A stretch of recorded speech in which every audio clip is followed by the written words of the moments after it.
Jesus. Sejam bem-vindos à nossa live. Hoje com uma pessoa muito especial, pastor Ronaldo Borges, diretamente do Brasil. Vão entrando, vão chegando.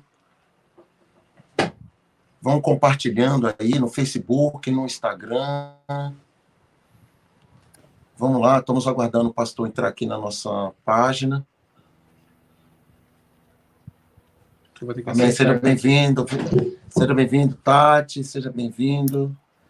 Apóstola Márcia. Tá no Facebook também, Facebook. Facebook, pessoal do Facebook, seja bem-vindo. Eu sou Borges também, tá online. Tá? Só estou esperando ele aqui, ó. Ele chamar aqui. Ok? Sejam bem-vindos. Juliana, seja bem-vindo. Pessoal, vão compartilhando aí. Tá? Só estamos esperando o pastor entrar aqui para a gente... Aqui no Instagram. No Face ele já tá. Você já está no Face aí, né? Estamos faltando aqui só... Mas ele tem que entrar aqui, né? No Instagram, né? Isso. Pastor Ronaldo tem que pedir aqui para a gente te aceitar aqui no Instagram. Aí, gente, vão compartilhando, vão chegando.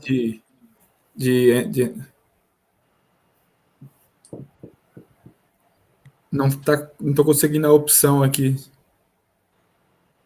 Do convite? Não está conseguindo a opção. Para entrar no Instagram. Mesmo. Eu vi ele aqui. Vamos convidar ele. Convidar ele. Espera um pouquinho, gente, que nós vamos fazer aqui ó, o convite aqui. Não está aparecendo. Olha ele aqui, ó. Aqui é o último. Aqui, ó.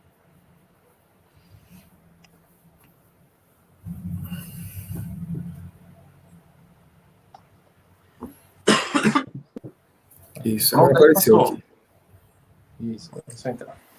Pastor Ronaldo Borges. Glória a Deus. Graça e paz, apóstolo. Graça e paz do Senhor Jesus. Como diz japonês, Sashibuni, né? Sashibuni. Que bom que o Senhor está aqui conosco. O Glória Senhor está aqui com seus pés no Japão. Verdade. Né? 12 horas de fuso. Sim.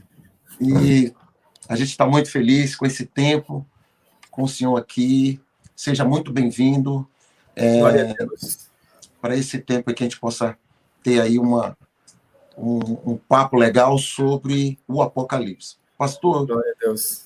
Se apresenta aí para os nossos discípulos e amigos e as pessoas que estão nos assistindo tanto no Facebook como no Instagram. Bom, eu sou o pastor Ronaldo Borges, né? Pastor aqui no Brasil, moro no estado de Santa Catarina, na cidade de Balneário. Estou pastoreando agora atualmente a comunidade BC aqui.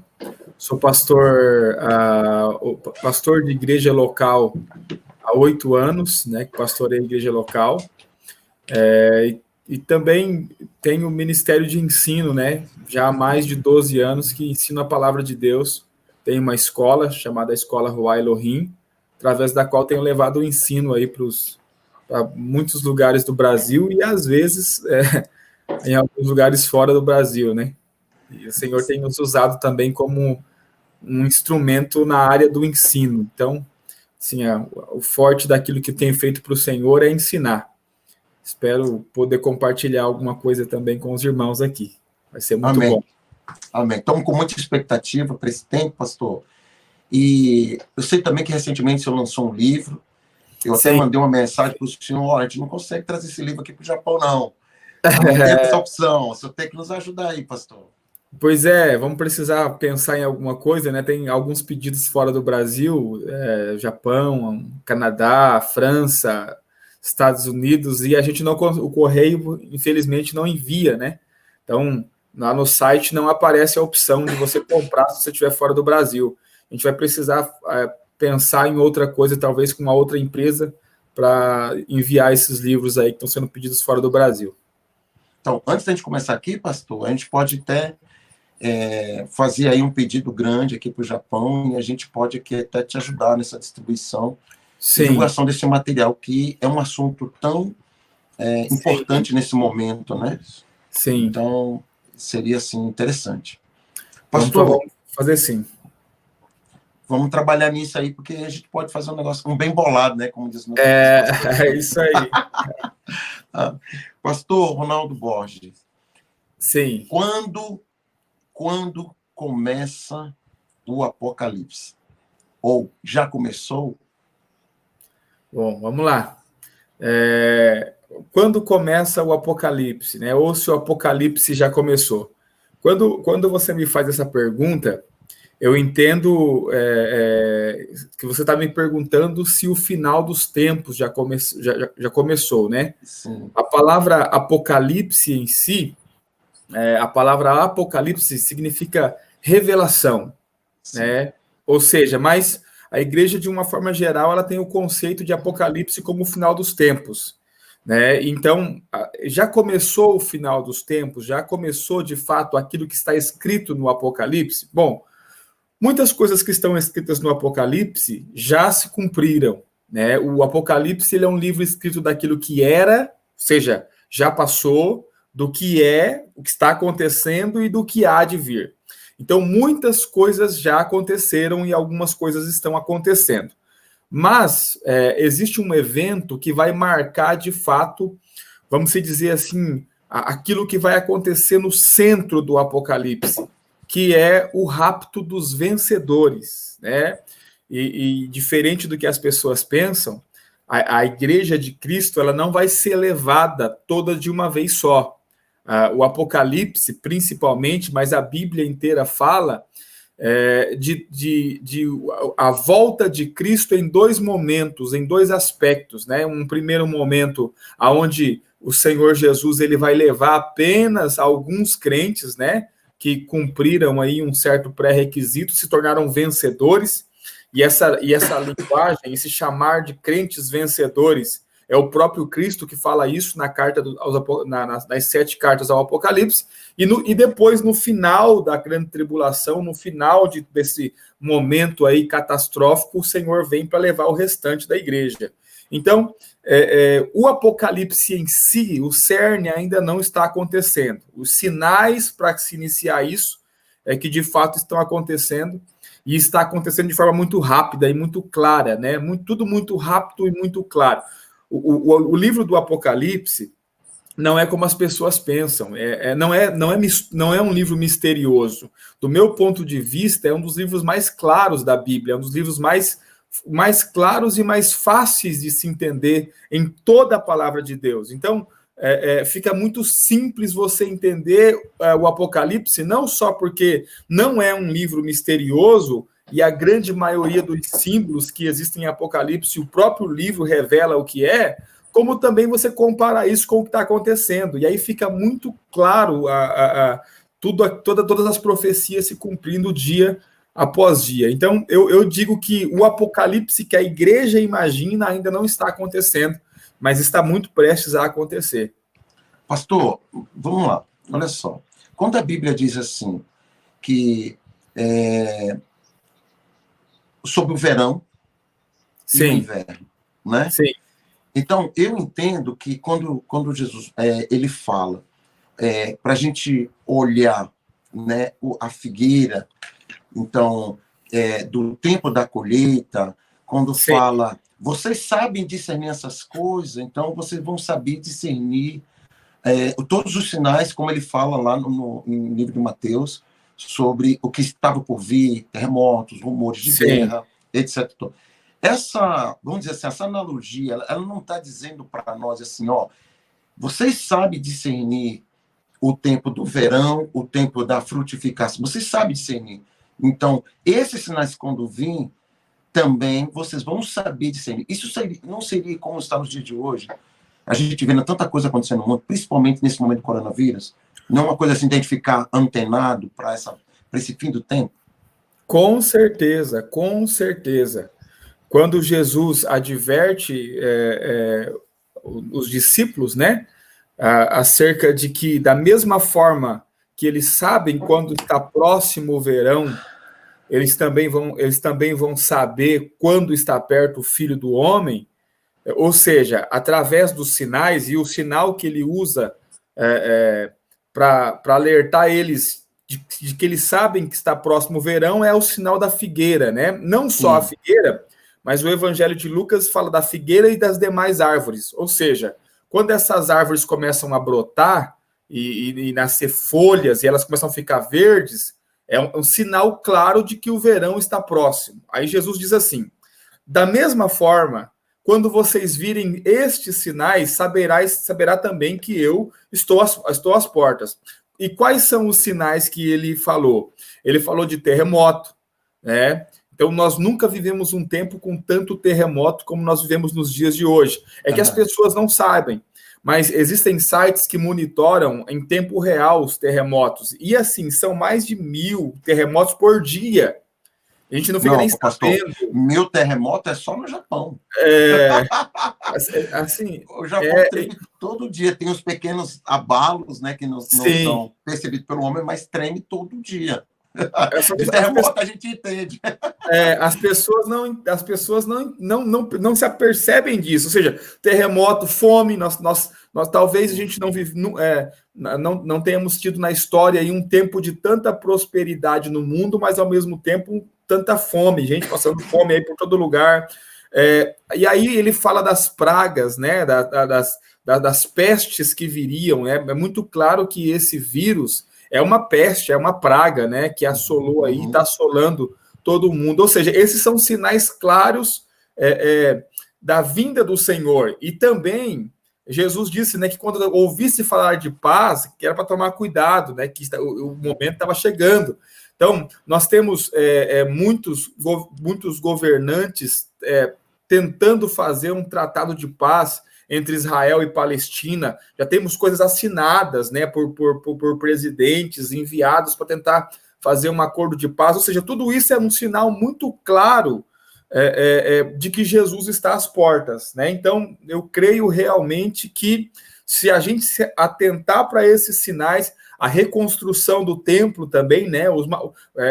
Não sei se o senhor teve o privilégio de ir a Israel, mas em Israel existe um lugar chamado Instituto do Templo, onde eles trabalham só para reconstruir o templo, e tudo está pronto, o projeto está pronto, o material está comprado, eles só não têm um lugarzinho lá de construir, né, que a hora que eles... Na verdade tem, né, pastor? Na verdade tem, porque a hora que eles quiserem, eles vão... Onde está a cúpula lá? Eles vão tirar dali os árabes e vão construir. Então, ou seja, todos sinais muito claros de que Jesus Cristo está à volta. Agora, tem um detalhe interessante. Jesus disse que seria no momento em que ninguém espera. Então, o tempo é muito propício agora, porque os crentes não estão preocupados com a volta de Jesus Cristo. Os crentes não estão esperando isso, né? Não se faz planos de ir com o Senhor, se faz planos de fazer coisa na terra e continuar vivendo a terra. E todos os crentes que eu conheço, a maioria dos crentes que eu conheço, tem plano até o final da vida. Não tem plano que Jesus Cristo vai voltar e que vai levá-lo. Então, ou seja, o tempo é muito propício para a volta do Senhor. Acredito eu. Pastor Ronaldo Botac, tem muitas perguntas aqui, mas eu nem sei se eu vou passar para essas perguntas, viu, gente? Vocês que estão aí, porque tem muita coisa aqui interessante. Olha só, pastor Ronaldo, eu queria falar sobre uma coisa que eu vejo que o senhor fala muito, eu acho extremamente espetacular. Esses que serão como é que o senhor falou agora? Os que foram... Vencedores. Os que são tomados, os vencedores, né? Sim. Esses são os mesmos, por exemplo, que trabalharam na obra do Senhor e foram tomados, ou são aqueles que se converteram de última hora, como o ladrão que estava do lado de Jesus disse assim: Senhor, lembre-te de mim quando estiver no paraíso. Ele foi tomado naquele momento ali. Como que você pode colocar essas duas coisas para nós? Na questão do ladrão que estava na cruz, tem algo interessante, que ele diz para Jesus assim, ó: lembra-te de mim quando estiveres no teu reino. E Jesus responde para ele assim, ó: hoje mesmo estarás comigo no paraíso. Ele pede uma coisa e Jesus dá para ele outra. É que fica aquelas dificuldades das traduções bíblicas, né, pastor? Por isso que eu enfatizei. Sim, mas olha que interessante. Por quê? o que ele pediu para ele? O que ele pediu para Jesus? Porque Jesus, o que muitas pessoas também não sabem é que Jesus vai voltar para a Terra para governar essa terra, essa mesma terra que nós estamos aqui hoje. Sim. Ele vai voltar para governar ela. Quando Jesus voltar para governar, nesse momento vai haver a manifestação do reino de Deus, porque Cristo vai governar a terra aqui na terra. Então, ou seja, agora o reino começa. Foi isso que aquele ladrão pediu, né? Lembra-te de mim quando entrares no teu reino. Ou seja, quando o Senhor assumiu o reino, o governo da terra, lembra-te de mim. E aí Jesus fala para ele assim, ó, hoje mesmo estarás comigo no paraíso. Ou seja, você tem salvação, você é salvo, você vai comigo para o paraíso, mas o reino eu não posso te dar. Por que o reino eu não posso te dar? Porque o reino é pelas obras. Ou seja, poderoso. Você não tem obras. Então, quem são os vencedores? Vencedores são aqueles que fizeram a vontade de Deus. Jesus fala em Mateus capítulo 7, verso 21, Jesus diz assim, nem todos que diz Senhor, Senhor, entrará no reino dos céus, mas aqueles que fazem a vontade do meu Pai que está no céu. Ou seja, quando eu creio, segundo o texto de Romanos capítulo 10, verso 9, quando eu creio com meu coração e confesso que Jesus é Senhor, eu sou salvo. Então, confessar Jesus como Senhor me dá salvação. Agora, confessar Jesus como Senhor não me faz entrar no reino.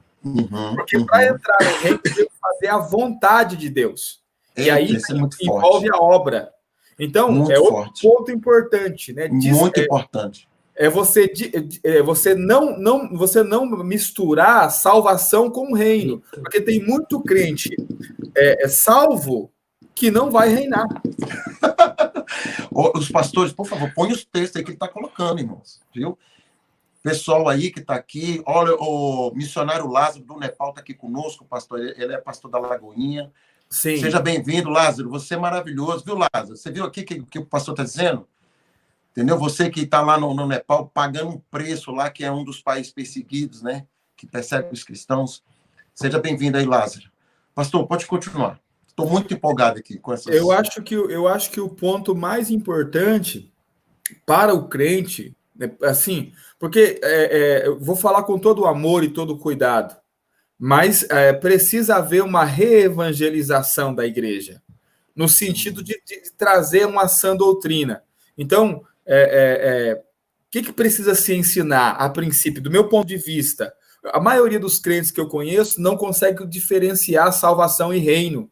Tratam como se fosse a mesma coisa, como que se conquistasse da mesma forma, como que se fosse a mesma coisa. Na cabeça da maioria dos crentes, todo crente que é salvo vai reinar, né? Mas a Bíblia trata isso de forma separada, ou seja, nem todo salvo vai reinar, né? E a Bíblia também fala de disciplina para crente, ou seja, os crentes pensam que o inferno é a única punição existente, e para eles livrou do inferno, está tudo certo agora, mas a Bíblia fala de disciplina para crentes, e crentes servos do Senhor que serão açoitados, que serão presos, que passarão por tempo de disciplina, porque o pai corrige os filhos que ama. Ou seja, se eu me converter ao Senhor, se eu creio em Cristo, confesso Ele como meu Salvador, recebo a salvação em mim, mas continuo levando uma vida torta, de qualquer forma, de qualquer maneira, eu não vou ficar sem disciplina. Meu pai não vai me deixar sem disciplina.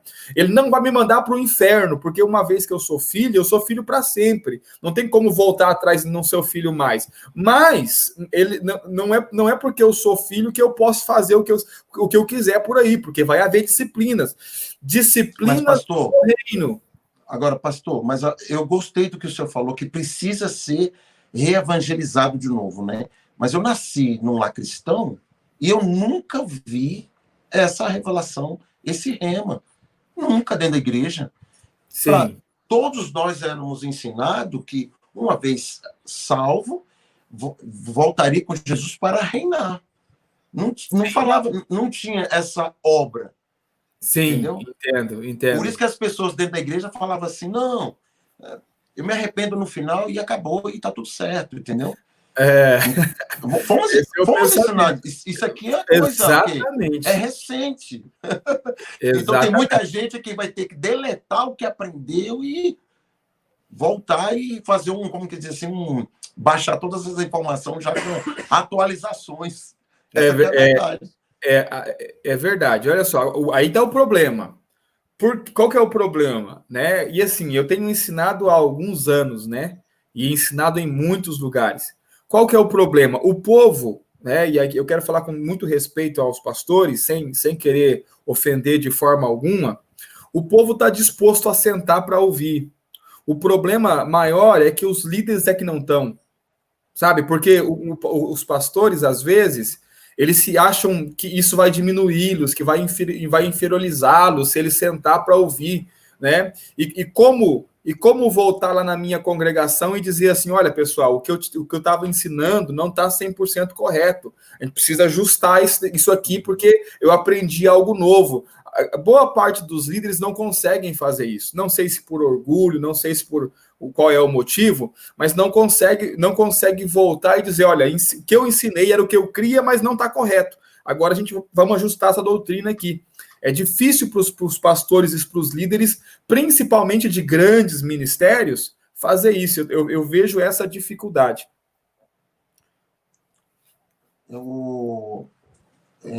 Pastor, tem algumas perguntas aqui. Eu não sei se dá para a gente falar disso aqui agora, mas tem alguém aqui falando feliz aniversário. Você está fazendo aniversário hoje, pastor? Meu aniversário hoje, Faz parabéns para você nessa data. Poxa, pastor, feliz aniversário. Obrigado, pastorzão, obrigado. Poxa, que legal. Gente, vai tocando aí no coraçãozinho aí para celebrar o aniversário do pastor Ronaldo. Esse jovem pastor, olha o pessoal aí celebrando aí. Celebra com o coraçãozinho aí, gente. Ó. Glória a Deus. Receba aí o nosso carinho, viu, pastor? Obrigado. Que legal, que legal. Poxa, eu fui ver aqui agora. Que legal mesmo. Olha só, pastor, em relação aqui a essa palavra do reino, quem vai vir reinar? Quem vai vir...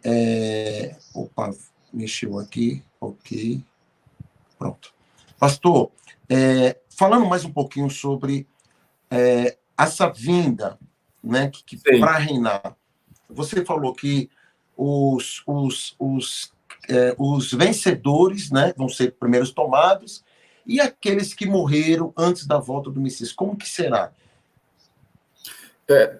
Se morreu como um vencedor, também vai ser levado... na mesma hora? Na mesma hora. Porque, assim, o crente morreu, né, dormiu no Senhor, como a gente costuma dizer. Tá, que crente que é esse? Esse é um crente vencedor ou é um crente derrotado? O que vai determinar se ele é um crente vencedor é se ele fez a vontade de Deus. Entendi. Então, se ele fez a vontade de Deus na terra, então ele é um crente vencedor. Então, quando o Senhor levar os vencedores que estiverem vivos, ele também vai junto. Vai haver uma ressurreição e ele vai junto. Junto com o Senhor. Se ele não é um crente vencedor, se ele foi um crente derrotado, ou seja, se ele não fez a vontade de Deus na terra, ele continua dormindo durante os 7 anos da grande tribulação, e no final das 7 anos da grande tribulação, quando o Senhor Jesus vier buscar o restante da igreja, então ele ressuscita e vai também com o restante da igreja. Um detalhe interessante, importante de se entender, é que os vencedores vão ser levados para o trono, na glória. O restante da igreja vai se encontrar com o Senhor nos ares. Não vai para o trono, vai se encontrar com o Senhor nos ares, porque o Senhor já vai estar voltando para a terra. Então, vão se encontrar com o Senhor nos ares para voltar para a terra, onde Cristo vai reinar por 1000 anos, vai governar por 1000 anos. Eu fiz essa pergunta para já ajudar aqui uma irmã que perguntou sobre a segunda morte. Pastor, fala um pouquinho da segunda morte para que seja respondida aqui para essa irmã. Aí nós temos que separar. A pergunta aí é o dano da segunda morte. O dano da segunda morte é uma coisa. A segunda morte é outra coisa. O dano da segunda morte não é o mesmo que a segunda morte. O que é a segunda morte? A segunda morte é um lugar. A segunda morte é o lago de fogo. Se a gente lê Apocalipse capítulo 20, o texto vai dizer que a segunda morte é o lago de fogo, ou seja, a segunda morte é um lugar. Então, quem vai para a segunda morte, na verdade, está indo para um lugar chamado lago de fogo. O dano da segunda morte, como a própria palavra diz, dano, o sofrimento, né? É só o sofrimento do lugar, mas a pessoa não vai estar no lugar. Por que eu digo isso? A segunda morte é para os ímpios, ou seja, aqueles que não têm Cristo serão lançados no lago de fogo. O dano da segunda morte é para os crentes. Isso é muito forte, sim, pastor. Exato. Os crentes que não fizeram a vontade de Deus e são crentes derrotados, eles vão passar um sofrimento, um dano. Qual é o dano? O dano da segunda morte. Ou seja, eles não foram lançados na segunda morte. Eles vão receber o dano, o sofrimento da segunda morte. Não é a condenação, é só a disciplina. Então tem que diferenciar o dano da segunda morte da segunda morte. Ok. Respondeu aí, né, irmã? Tem outra pergunta. O senhor está vendo as perguntas aí, não está, pastor? Tá, quando coloca aí, eu consigo ver aqui. Consegue, né? Consigo. Aqui outra pergunta é do Anderson. Pastor, fala um pouco de quando no Apocalipse vai acontecer o rapto dos vencedores. Ele colocou o Apocalipse 3:10. Ele perguntou, tem alguma coisa a ver? Apocalipse 3:10. Tem a ver também. Esse momento é o rapto dos vencedores. Apocalipse 3:10, Apocalipse 3:3, Apocalipse 16:15, tudo vai falar do rapto dos vencedores. A Bíblia diz que o rapto dos vencedores, nesse momento, Jesus vem como um ladrão. O aspecto dessa vinda de Cristo é como um ladrão. Ou seja, numa hora que ninguém espera, o ladrão, quando vem... Porque Cristo não é um ladrão, mas ele vem como um ladrão, sim, né? Na mesma característica de um ladrão. Ou seja, numa hora que ninguém espera, num momento que ninguém está esperando, o ladrão, normalmente, ele não é visto. Então, nesse primeiro momento, Cristo não vai ser visto. Ele vem, pega o que é precioso e vai e não é visto, assim como um ladrão faz. E o aspecto também desse rapto, né, que a gente chama de rapto, Cristo, ele vem como um ladrão para buscar aquilo que é precioso, ou seja, ele não leva tudo, ele leva aquilo que é precioso. Então, esse é um primeiro momento. Num segundo momento, Cristo vem e todo olho o verá. Então, perceba como há a diferença. Apocalipse 3:3, o texto vai dizer que ele vem como um ladrão, no momento em que ninguém espera. Apocalipse 1:7 vai dizer que ele vem com as nuvens e todo olho o verá. Ou seja, então tem uma diferença. Todo olho não vê o ladrão. Então está falando de dois momentos aí. E o Apocalipse 3:10 fala daqueles que guardaram a palavra do Senhor com perseverança, também serão guardados da tribulação que há de vir sobre a terra. Ou seja, antes de vir a tribulação que tem que vir sobre a terra, esses crentes serão tirados da terra. Ou seja, serão guardados, porque eles guardaram a palavra, o Senhor também vai guardar eles da tribulação que há de vir sobre a terra. Eles serão tirados antes da grande tribulação. E o senhor sabe que esse assunto, por exemplo, quando eu estudei escatologia, pelo menos o meu professor dizia que nós passaríamos 3 anos e meio aqui na tribulação e aí Jesus viria para nos tirar, porque a gente não aguentaria os outros 3, né? Sim, já ouvi também. Eu já ouvi também. Viu, né? Sim, já então, ouvi. O antes, né? O no meio e o depois. Eu já ouvi essas 3, não já? Já sei. A teologia, infelizmente, foi definida assim. Foi definida dessa forma, né? Os pré-tribulacionistas, os mid-tribulacionistas e os pós-tribulacionistas. O problema é que ninguém foi ler a Bíblia, né? Cada um pegou para si um conceito, mas ninguém foi ler os textos bíblicos. Então, eu entrava em parafuso, porque assim, eu cria que Jesus viria levar os crentes antes da grande tribulação. Aí eu ia ler lá os textos, encontrava textos que me davam a entender que Cristo ia levar antes da grande tribulação, inclusive Apocalipse 3:10. Só que daí eu ia ler outro texto, dava para entender no outro texto que Jesus ia levar os crentes depois da grande tribulação. Eu disse, mas e agora? Passa ou não passa? Esse texto aqui diz que passa, esse texto aqui diz que não passa. Aí, até conseguir compreender que estava falando de dois momentos diferentes e de dois tipos de pessoas diferentes, para mim, demorou muito tempo. Assim, mais de 15 anos, na verdade, para mim entender de fato que Jesus está falando de dois momentos diferentes. Pastor Ronaldo, eu vou correr aqui um pouquinho, porque a gente tem que aproveitar bastante o senhor aqui, tá? Eu sei que o seu aniversário aqui, para você cortar o bolo daqui a pouco aí, né? Pessoal, meus amigos. Glória a Deus. Pastor, é o seguinte, olha só.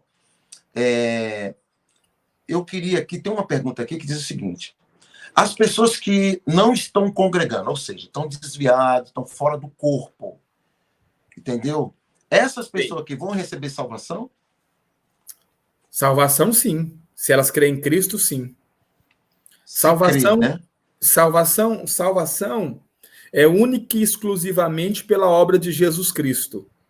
E nós temos que tomar o cuidado para não acrescentar nenhum tipo de critério a mais, porque se nós fizermos isso, nós caímos debaixo da maldição que Paulo falou aos Gálatas, quando você acrescenta algo ao Evangelho. O apóstolo Paulo diz que muitos pervertem o Evangelho. No caso dos Gálatas é porque eles queriam que o povo se circuncidasse, né, para ser salvo. Salvação única e exclusivamente através de Cristo Jesus. Cristo é o único meio pelo qual existe salvação. E Cristo só é suficiente para salvar o homem. Ele não precisa de mais nada. Ele não precisa de congregar, ele não precisa nem de mudar o comportamento dele. Uma vez que você tem Cristo, você é salvo. Cristo te garante a salvação única e exclusivamente. Não quer dizer que você deve viver a sua vida de qualquer maneira, não é isso. Mas quando nós falamos de salvação, nós temos que tomar cuidado para não blasfemar a obra de Cristo. Porque quando eu acrescento qualquer coisa, você tem que crer em Cristo e congregar. Eu estou dizendo que aquilo que Cristo fez não é suficiente. Que essa pessoa precisa fazer uma coisa a mais para ser salva. Ou seja, o sacrifício de Cristo sozinho não salva. É o sacrifício de Cristo mais congregar, ou mais fazer isso ou aquilo. Então, nós temos que tomar cuidado com isso. A salvação é única e exclusiva por Cristo. Cristo é o único que pode salvar o homem. Então, a pergunta foi essa: as pessoas que não congregam são salvas? Se creem em Cristo, são salvas. Elas não precisam congregar para ser salva. Elas precisam congregar. Elas devem congregar. Né? Como está escrito lá em Hebreus, né? Como está escrito em Hebreus e na Bíblia toda, e outras. Nós precisamos fazer parte do corpo. Sim. Mas não fazemos isso para sermos salvos. Fazemos isso porque já fomos salvos. Então, isso não é um critério para a salvação. É porque eu recebi a salvação e eu recebi o Espírito de Deus em mim, é que agora eu vou congregar, porque eu tenho que congregar, mas eu não tenho que congregar para ser salvo. E nem fazer nada para ser salvo. Tá. Eu não vou entrar muito nisso, viu, pastor? Porque senão a gente não vai embora aqui, né, com os outros assuntos. Pastor, o senhor falou hoje sobre... quer dizer, no vídeo que eu estava ouvindo, sobre aquele momento de Noé, e aqui repetiu a pergunta, a relação de Noé e a sua família com os vencedores. Então, tem uma pessoa aqui, Charles, que está pedindo um comentário a respeito disso. Eu lembro que o senhor falou um pouco sobre isso. Sim. Noé tipifica os crentes vencedores, né? Ou seja, por quê? Muito simples. Porque antes de vir o dilúvio, antes de vir a tribulação do tempo deles sobre a terra, eles prepararam a arca e o Senhor, através da arca, livrou eles do dilúvio que havia de vir sobre a terra. Da mesma forma, os vencedores são aqueles que estão edificando a igreja, que é a arca do nosso tempo. E através da edificação da igreja, quando vier a tribulação, eles também serão livres desse período de tribulação que há de vir sobre a terra. Da mesma forma que Noé e sua família foram livres do dilúvio que veio sobre a terra, os vencedores serão livres da grande tribulação que há de vir sobre a terra. Ok. Então, está respondido aí, meu querido. O que significa, pastor? Um vai subir, o outro vai ficar. Bom, vamos lá. Mateus 24, né? Sim. Um será levado, estando dois no campo, um será levado e outro será deixado. Estando duas no moinho, uma será levada e outra será deixada. O que significa isso? Está falando de duas pessoas que estão fazendo a mesma coisa. Então, Jesus Cristo, ele não julga só a obra feita, ele julga a intenção com que a obra é feita. Ou seja, temos duas pessoas... Vamos mudar aqui. Vamos colocar assim, estando dois pastoreando a igreja, um será levado e outro vai ficar. Peraí, mas se os dois estão pastoreando a igreja, por que um vai ser levado e o outro vai ficar? Simples, a intenção. Porque Jesus não vai levar em conta só o que está se fazendo. Ele vai levar em conta o motivo pelo qual está se fazendo. Então, suponhamos, tem dois pastores, dois pastoreando. Um pastoreia por vocação, por chamado, por amor a Cristo e ao Evangelho. Outro pastoreia porque não encontrou nada melhor para fazer, não tinha um trabalho e viu que era uma forma de ganhar dinheiro e de sobreviver. Ou seja, nós temos dois pastores, nós temos dois no pastoreando, nós temos dois no campo, mas a intenção do coração deles é diferente. Então, um será levado e o outro vai ficar. Ou seja, não é porque estamos fazendo a mesma coisa que todos seremos vencedores. Então, o Senhor vai sondar a intenção do coração. Ou seja, o motivo pelo qual eu faço, não é só fazer a obra de Deus, é o motivo que me leva a fazer a obra de Deus. Por isso que duas pessoas que estão fazendo a mesma coisa, uma sobe e a outra fica, porque ele vai sondar a intenção do coração. Nós podemos chamar isso de obras mortas? Isso que fica, pastor Timo, ou pastor Romano? Depende. As obras mortas de Hebreus é outra coisa. É outra coisa. As obras mortas são as obras que ficaram para trás. São as obras que você fez antes da sua conversão. Quando você se rende ao Senhor, essas obras para trás são chamadas de obras mortas. Nós podemos chamar de iniquidade. Que é bem mais forte, né? Que é bem mais forte. Muito mais forte, isso. Só o crente pode cometer iniquidade. O que é iniquidade? É você fazer uma obra para Deus que Deus não pode receber. Deus não pode aceitar. Isso é iniquidade. Ok. Bom, pastor, vamos lá. Explica aqui João 12:32, que diz: quando eu for levantado da terra, todos atrairei a mim. Está meio estranho aqui, mas acho que não é. Pastor, explica João 12:32. Não sei aqui essa pergunta, não. Você desculpa aqui. É uma fala de Jesus. Jesus disse que quando ele fosse levantado, ele atrairia muitos para ele. Ele estava falando da crucificação dele. Então, ou seja, quando ele for levantado, quando ele for pendurado na cruz, ele vai atrair muitos para ele. Essa é a ideia. Tem outra pessoa perguntando aqui, pastor, isso aqui é do Facebook, do Instagram? Estou falando bem de bate-pronto aqui. Vamos embora. Eu queria falar mais sobre o reino, que aquela parte lá para mim é maravilhosa, mas vamos aqui só para honrar aqui as pessoas que estão aqui com a gente, tá bom? Okay. Como saber que é a vontade de Deus, sendo que todos nós erramos? Todos nós erramos. Agora, saber qual é a vontade de Deus não tem a ver com você errar. Errar todo mundo erra, obviamente, mas isso não impede você de saber qual é a vontade de Deus. A vontade de Deus, ela se divide sempre em duas partes.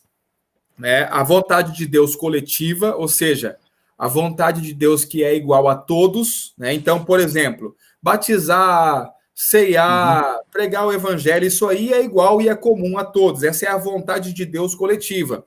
E tem a vontade de Deus individual. Essa Deus fala dentro de nós, porque Deus habita em nós.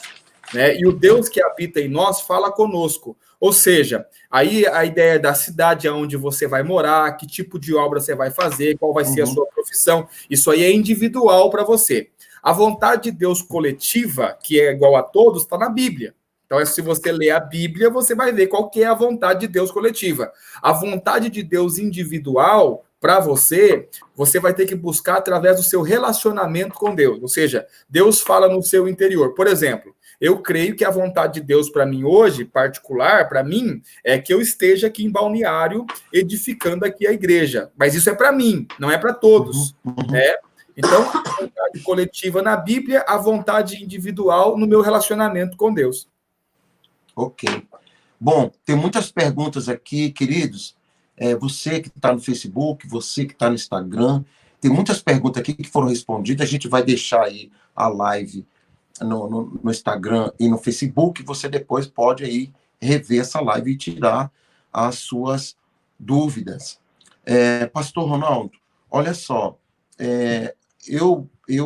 quando o senhor fala do reino de Deus, quando o senhor fala...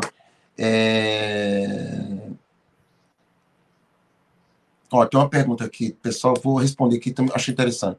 É possível que haja pessoas que morreram sem nunca ouvir falar de Jesus? Como fica a salvação dela neste caso?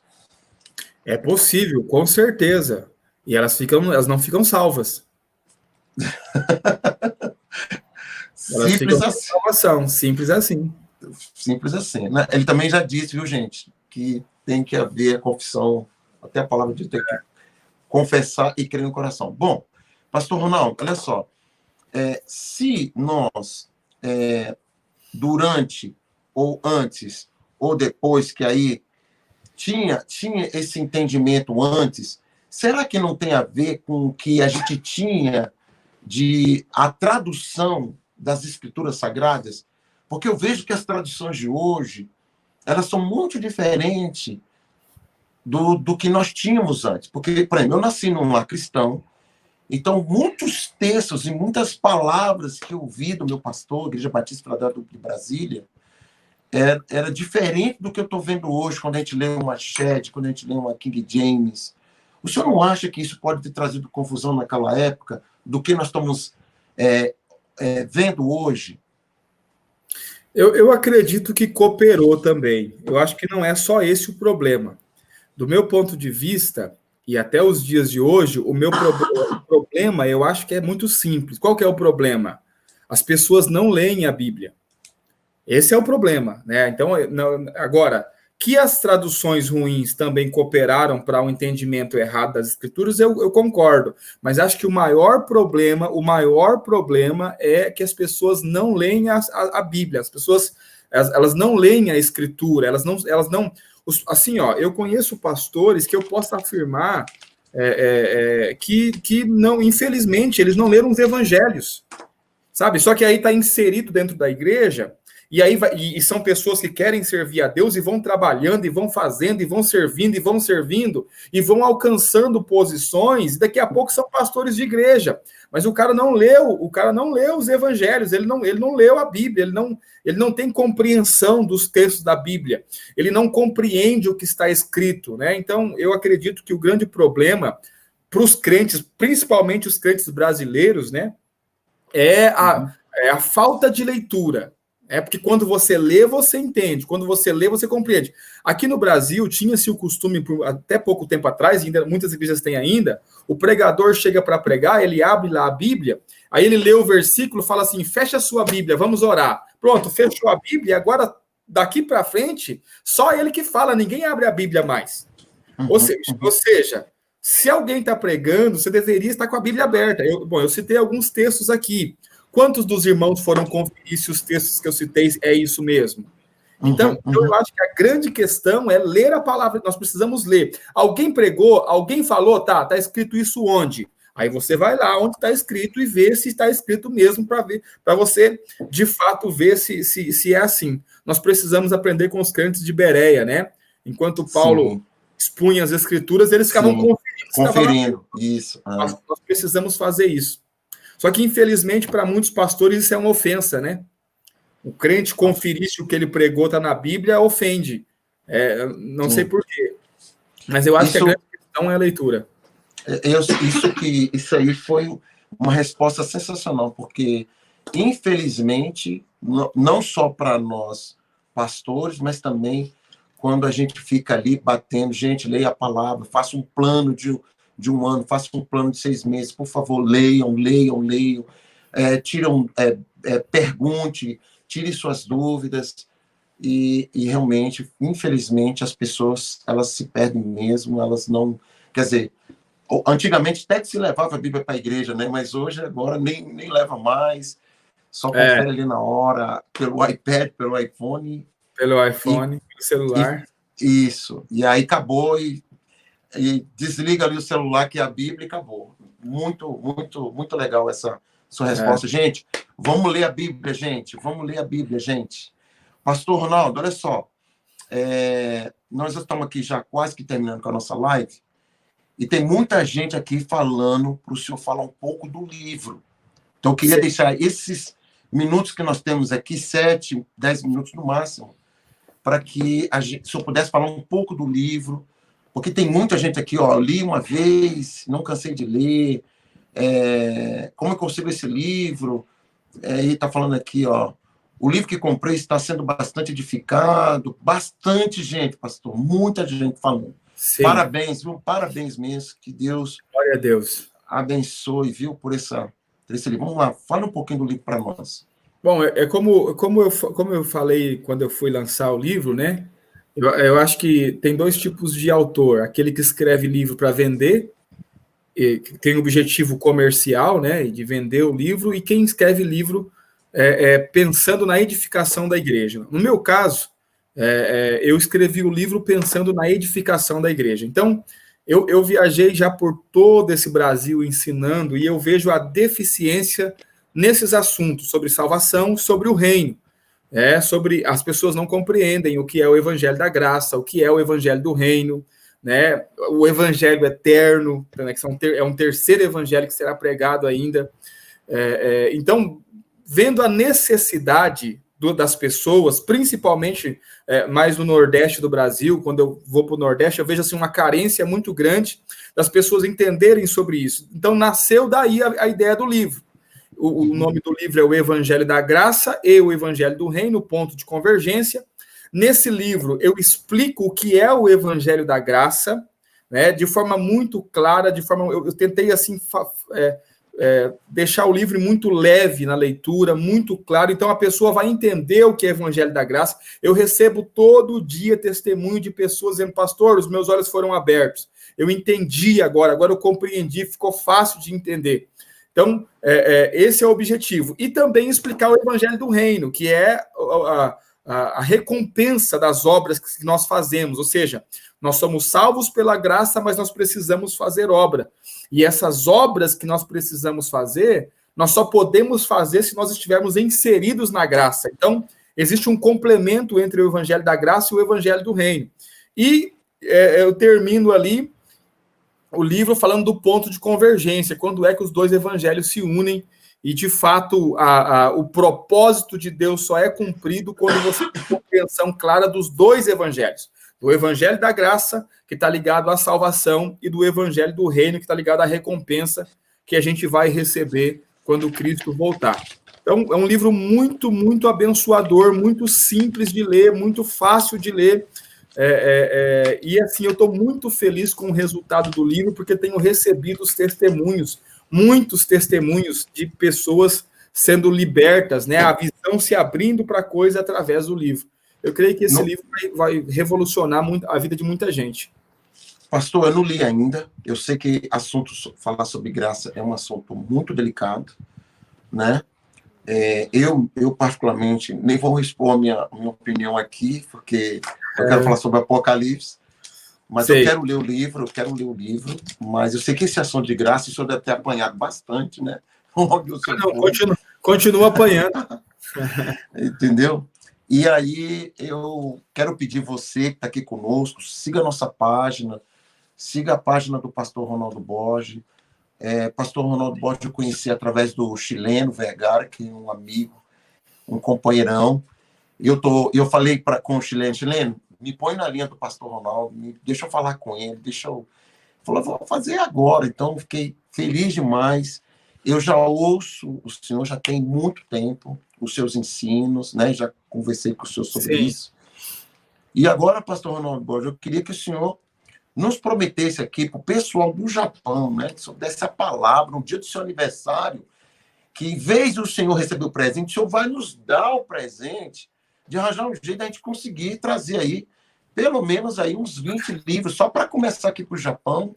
Sim, né? sim. Vou passar meu endereço para o senhor vai mandar esses livros aí para nós, né? Botar numa caixa no correio e a gente vai aqui ser abençoado, porque tem muita gente falando aqui, ou é parabéns, ou o livro foi abençoado, foi isso, foi aquilo. Glória Entendeu, a Deus. pastor? Eu Faz vou, aí, pastor, uma promessa. Faço sim, eu faço sim. A gente tá pesquisando empresas que fazem esse tipo de transporte internacional e assim que a gente conseguir aqui, vamos mandar uma carrada de livro para aí, para os irmãos aí do Japão. Amém. Quando é que o senhor vai vir aqui, pastor? Pastor, eu estou à disposição para servir sempre. E tenho interesse em conhecer o Japão também. Eu nunca fui no Japão, tenho interesse em conhecer aí.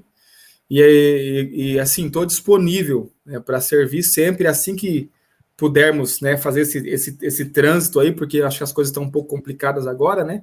Sim, Mas já está no meu coração e também já está em oração também. Isso aí, em nome de Jesus.